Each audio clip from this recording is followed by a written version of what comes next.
Assalamualaikum warahmatullahi wabarakatuh. Salam Rahayu, Rahayu, Rahayu. Jumpa lagi dengan saya di channel New Edi Seluler Tutorial.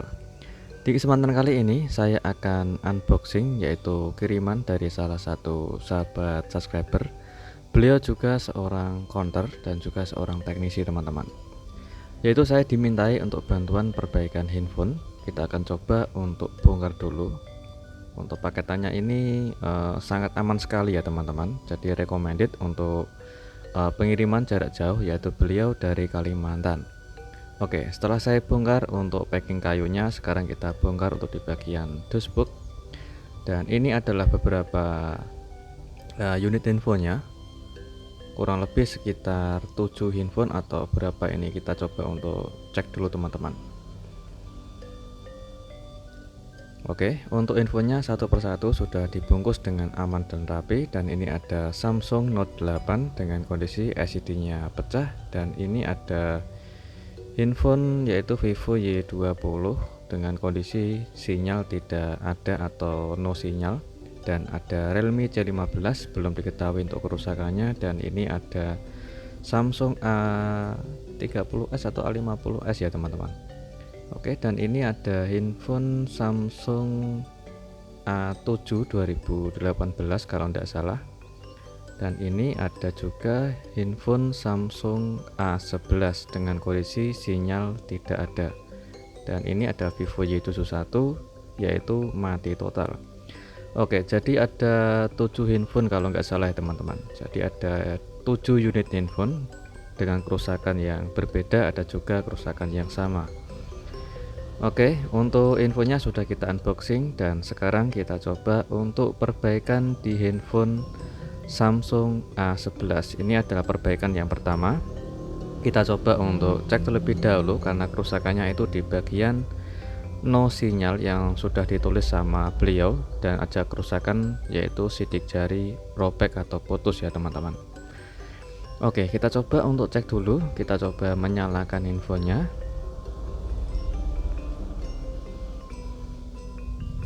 Oke, handphone sudah menyala. Kita coba untuk pengecekan yaitu di bagian sinyal. Ini sengaja saya coba untuk koneksikan menggunakan charger ya teman-teman, karena baterainya itu hampir habis. Kita coba masukkan SIM card.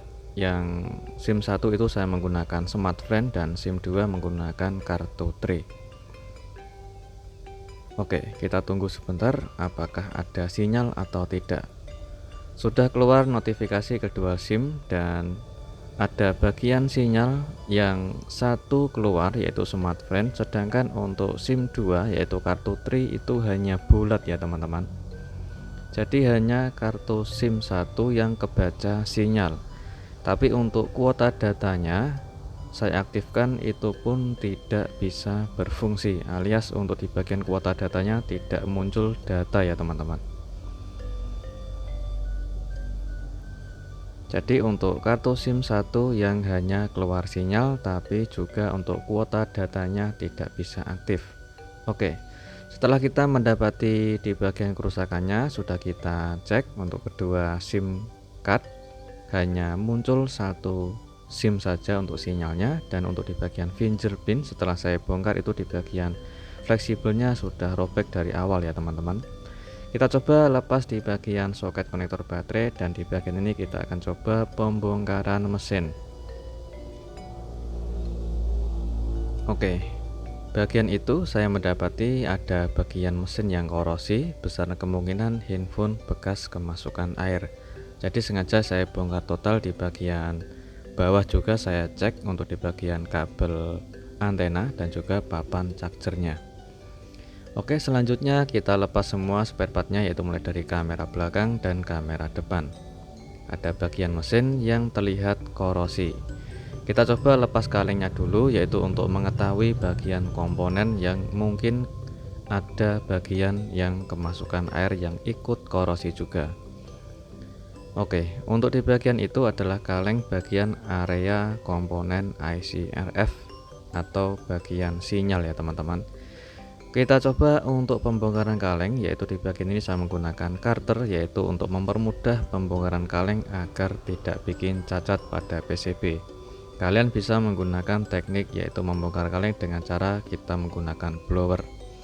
Tapi seringkali saya menggunakan teknik menggunakan tang potong yaitu untuk membongkar di bagian kalengnya. Setelah saya bongkar ternyata ada bagian yang korosi ya teman-teman. Jadi besar kemungkinan handphone kemasukan air yang cukup lumayan lama. Ini ada bekas korosi yaitu di bagian IC RF dan juga bagian lainnya cukup lumayan banyak. Di setiap komponen area IC sinyal atau RF-nya itu banyak yang korosi teman-teman. Oke, setelah kita mendapati kerusakannya, kita coba untuk membersihkan di bagian yang terdapat korosi ya teman-teman. Oke, kita bisa menggunakan cairan pertamax dan sejenisnya ya teman-teman. Karena saya menggunakan cairan pertamax untuk membersihkan sisa-sisa korosinya. Kita bersihkan sisa korosi hingga sampai sebersih mungkin agar tidak terdapat korosi lagi, dan sudah kita bersihkan. Sekarang kita cek untuk lebih dekat lagi di bagian area komponen yang terdapat korosi yang lumayan parah, yaitu di bagian ini ada bagian RF5212. Itu ada beberapa kaki RF yang terdapat korosi atau hilang jalur, dan sebagian komponen seperti kapasitor juga terdapat korosi ya teman-teman. Oke, kita cek satu persatu ke semua area komponen. Di sini ada bagian IC WTR 2965. Untuk di bagian komponen lainnya besar kemungkinan masih bagus dan masih utuh, tidak ada korosi lagi. Dan yang lumayan parah ada bagian sini, yaitu di bagian IC RF512 beserta komponennya. Oke, di bagian ini kita siapkan flux sedikit saja secukupnya. Kita menggunakan blower dengan panas di angka 2,5 saja, dan untuk anginnya saya menggunakan 0 sampai 1. Dan setelah saya angkat bagian IC RF nya seperti ini kondisinya teman-teman. Ada 2 titik pin yang terjadi korosi yang disebabkan oleh dari awal kemasukan air. Kalau dilihat dari kaleng itu tidak ada tanda-tanda kemasukan air ya teman-teman, tapi kita bisa menggunakan failing apabila terjadi kerusakan di bagian sinyal, otomatis di bagian kaleng area RF-nya. Jadi setelah kita bongkar ternyata terdapat korosi juga. Oke, setelah kita kerik di bagian pin kaki yang hangus atau hilang jalur disebabkan oleh korosi, kita kerik hingga terlihat jalurnya ya teman-teman. Untuk memperlihatkan jalurnya kita kerik secara halus dan hati-hati, jangan sampai mengeriknya terkena ground teman-teman. Di bagian situ saya juga mencurigai di bagian komponen kapasitor yang korosi dan juga putus jalur. Kita siapkan flux dan tenol cair atau tenol pasta. Kita rapikan untuk di bagian pin kedua kaki yang korosi tadi, kita kerik dan kita kasih tenol secukupnya saja teman-teman, lalu kita bersihkan. Oke, yang kita kerik tadi kedua pin kaki itu jalurnya jadi satu ya teman-teman. Setelah kita kerik dan kita kasih tenol, dan juga di bagian IC RF nya juga sudah kita kerik dan juga sudah kita kasih tenol. Selanjutnya kita coba untuk pemasangan. Ini alternatif jalan pertama, yaitu langkah awal sebelum kita penggantian IC RF nya. Kita bisa cetak ulang ataupun kita perbaiki di bagian kaki soketnya atau kaki pin yang terdapat korosi. Oke, saya mengambil dari mesin bangkai atau mesin kanibalan, yaitu untuk penggantian komponen kapasitor yang korosi teman-teman. Oke, kita pasang dan kita presisikan untuk bagian komponen kapasitornya. Setelah terpasang kita dinginkan sebentar ya teman-teman, lalu kita bersihkan dari sisa fluknya. Oke, jadi setelah saya cetak ulang atau perbaikan di bagian pin kaki IC RF nya, ternyata hasilnya masih nihil teman-teman. Jadi ini saya persingkat saja. Sudah saya tes, itu sinyalnya masih sama, tidak keluar teman-teman. Oke, untuk IC RF nya sengaja saya angkat lagi. Kita coba untuk menggantinya teman-teman. Ini saya menggunakan IC RF yang kodenya sama, yaitu 5212.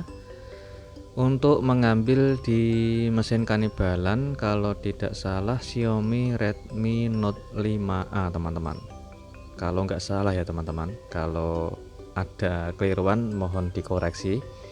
Oke, setelah kita angkat komponen IC RF nya dari mesin Kannibalan, kita coba untuk pasang ke mesin Samsung A11 ini. Oke, kita presisikan, kita kasih flux sedikit saja, nggak usah terlalu banyak, lalu kita presisikan IC nya sambil kita blower sebentar. Jika sudah nempel, kita kasih flux sedikit dan kita blower lagi teman-teman. Untuk panasnya menggunakan panas sedang saja, yaitu 2,5 maksimal 3, untuk anginnya 0 sampai 1. Oke, setelah terpasang kita bersihkan lagi. Oke, setelah kita bersihkan, kita dinginkan dan kita cek ulang teman-teman. Setelah kita penggantian yaitu IC RF212. Dan ternyata setelah saya tes lagi itu keluar sinyal, namun untuk kuota datanya tidak bisa aktif ataupun hanya panggilan darurat teman-teman. Jadi failing saya ada di bagian IC WTR juga ikut bermasalah. Ini sengaja saya angkat untuk IC WTR 2965. Untuk saya koreksi, ternyata tidak ada korosi, namun untuk sinyal hanya panggilan darurat saja teman-teman.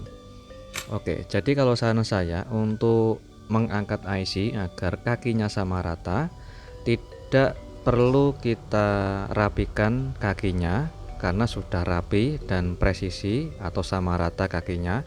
Kalau saran saya untuk mengangkat IC itu secara bersamaan teman-teman, dan digoyang sedikit apabila sudah seperti ini. Contohnya saya ulangi, kita panasi menggunakan blower dan kita goyang sedikit. Jika sudah tergoyang, kita angkat bebarengan secara cepat teman-teman, secara cepat dan singkat. Itu otomatis kakinya pasti akan sama rata. Jadi kita tidak perlu untuk cetak ulang. Jadi langsung kita presisikan dan kita pasang ke PCB. Setelah kita koreksi, untuk kakinya itu sama rata dan juga di bagian PCB itu pin kakinya juga sama rata. Tinggal kita presisikan dan proses pemasangan IC WTR. Untuk IC WTR nya juga saya menggunakan dari mesin Kannibalan ya teman-teman. Kalau nggak salah Xiaomi 4A atau apa tadi saya lupa. Oke, setelah kita ganti untuk kedua IC RF yaitu RF5212A dan juga untuk IC WTR 2965 teman-teman. Jadi sengaja saya persingkat untuk proses pengecekan. Itu sudah saya tes, ternyata hasilnya masih nihil. Setelah saya perbaiki IC RF dari bawaan, ternyata hasilnya masih sama.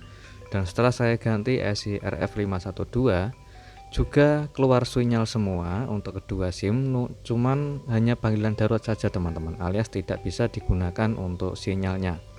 Jadi sengaja langsung saya curiga di bagian IC WTR nya. Setelah kita ganti, kita nyalakan dan kita cek ulang. Oke, handphonenya sudah menyala. Kita cek di bagian sinyal. Ini belum saya rakit menggunakan backdoor atau tanpa menggunakan penguat sinyal ya teman-teman. Oke, untuk penguat sinyal ada di bagian backdoor, jadi belum saya pasang sudah keluar kedua SIM card dan kuota datanya juga ikut aktif. Jadi alhamdulillah sudah keluar sinyal atau kedua sinyal keluar dan kuota datanya juga aktif. Setelah kita mengganti IC RF5212 dan juga penggantian IC WTR 2965. Oke. Kita pasang untuk penutup belakang atau backdoornya karena terdapat penguat sinyal dan kita masukkan SIM card lagi. Kita cek ulang untuk pengetesan kekuatan sinyalnya. Oke, alhamdulillah untuk 4G keluar beserta kuota datanya aktif ya teman-teman. Untuk sinyalnya pun sudah keluar kedua SIM dengan full sinyal 4G. Oke. Langkah selanjutnya kita cek menggunakan membuka aplikasi Play Store, yaitu untuk pengujian kekuatan sinyalnya dan juga membuka aplikasi YouTube. kita coba untuk membuka salah satu video teman-teman.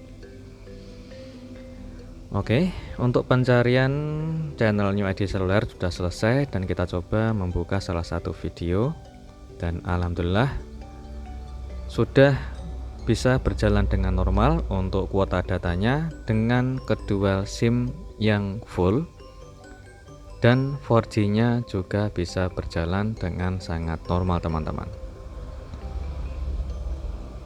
Oke, untuk kedua SIM masih keluar sinyalnya dengan full 4G dan kuota datanya bisa berfungsi dengan normal, internetnya lancar dan tidak lemot teman-teman. Setelah kita penggantian IC RF5212 yang terdapat korosi dan juga penggantian IC WTR 2965 sudah sukses teman-teman. Alhamdulillah pengerjaannya sudah selesai semua, proses dari awal sampai selesai. Dan sinyal masih keluar full 4G dengan internet yang sangat normal sekali. Semoga tutorialnya selalu bermanfaat dan jumpa lagi di tutorial berikutnya. Assalamualaikum warahmatullahi wabarakatuh. Salam rahayu, rahayu, rahayu.